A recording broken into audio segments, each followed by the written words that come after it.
这个女囚犯有点奇怪，别人都在嬉戏打闹，她却在墙边压着一字腿。狱霸看不下去了，掏出小刀架在了她的大脖子。女人飞速转身，一个高抬腿将她踢得找不着北。但狱霸也不是吃素的，一记重拳挥了过去，接着又是一套连续的组合拳法，丝毫不给女人反应的机会。他还不肯罢休，朝着女人步步紧逼，不打算停手。只见女人一脚踢在狱霸的膝盖上，接上一记高抬腿，一记鞭腿将狱霸踢倒在地，然后来一个优美的鲫鱼打挺起身，接着是芭蕾舞中的经典动作挥鞭转。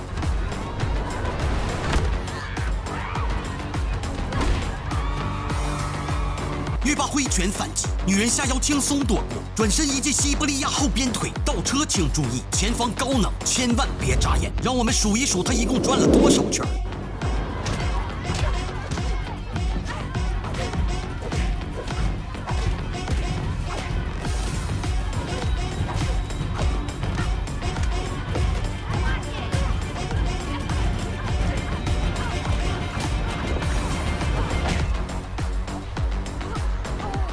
此时的狱霸竟然还不甘心，那就再来一记玲珑月光电缆脚。看完了精彩大戏，狱警才装模作样的走了过来，把女人关了禁闭。女人叫萨拉，是出身战斗民族的芭蕾舞演员，丈夫是个石油大亨，还有一个漂亮乖巧的女儿，本是幸福的三口之家。然而就在一天夜里，她的丈夫却遭人暗杀，萨拉瞬间崩溃，突如其来的噩耗让她不知所措。还好丈夫的合伙人，同时也是萨拉的初恋男友老塔，向她伸出了援手，并下定决心一定会帮她查出真凶。但现在有个棘手的事情，丈夫生前握有一份股票的授权文件，价值5个亿 money。如果拿不出文件，不仅公司的资产会被冻结，就连萨拉的房子也会被查封。所以要赶快找到那份文件。萨拉回到家后，把家里翻了个底儿朝天，也没有找到。更糟糕的事情发生了，萨拉开车在路上，突然被几辆警车拦下，警察竟在他的车上搜出了违禁品。萨拉一脸的不可思议，显然是有人要陷害他。萨拉因此被送进了监狱。可这还没完，萨拉刚刚入狱，他又得到了一个噩耗，他的女儿又被人绑架了。失血过多的女囚犯在送去医院的路上，看着她曼妙的身材，2个狱警竟然起了歹心。就在2人准备动手时，萨拉突然一记高抬腿，2脚就踹翻了2名狱警。狱警被激怒了，冲上去死死掐住萨拉的脖子。毕竟萨拉刚刚流了很多的血，渐渐的有点支撑不住了。危机时刻，萨拉举起除颤衣，哐当一下将狱警弹飞出8米。司机听到了后面的动静，还以为同伴已经得手了。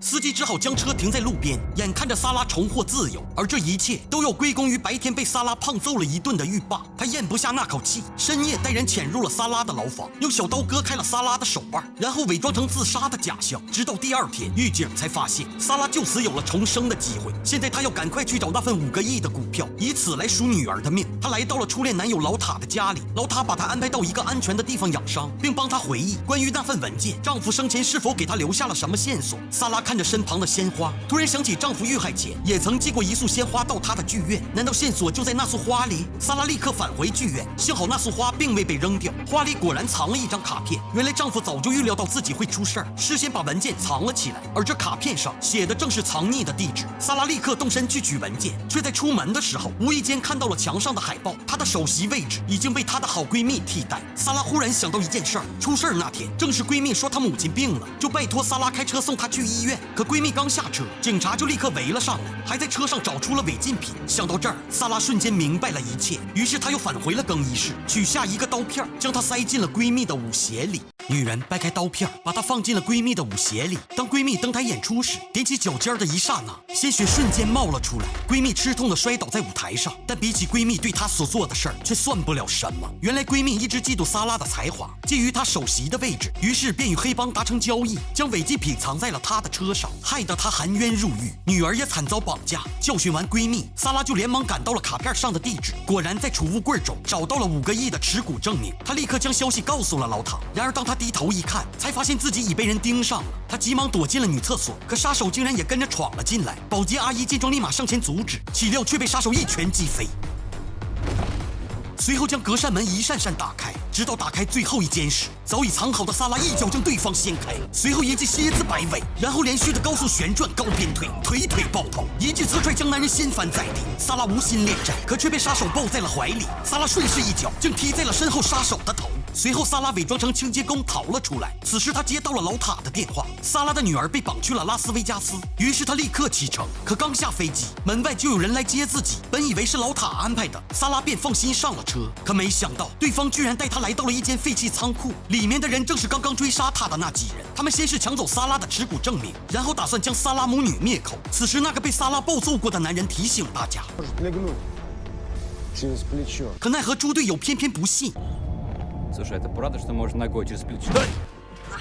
一连串的芭蕾武打解决完里面的杀手，萨拉冲到了外面，一个完美的空中一字马，直接把2个守卫踢懵登了。此时外面响起了警笛声，杀手赶紧逃离了现场，而萨拉则被带到警局问话。警长刚刚听完萨拉的经历，一个自称是战斗民族大使馆的人来了，想要接走萨拉。萨拉立刻警觉了起来，他告诉警长，如果对方问起股票证明的事儿，那他一定是假冒的。果然，2人刚聊几句，对方就提到了股票的事儿。警长意识到不对，正要掏枪，然而却被对手抢了先。随后，杀手走来逼问萨拉股票的下落。就在这危机时刻，一旁的女儿送来了助攻，萨拉趁机一记蝎子摆尾，夺过对方的枪，完成了反杀。这时，杀手的手机突然响了，然而里面却传来了熟悉的声音。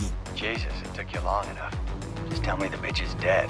萨拉一脸的震惊，电话里竟然是老塔的声音。原来真正的幕后黑手是他。The bitch is alive, Roman.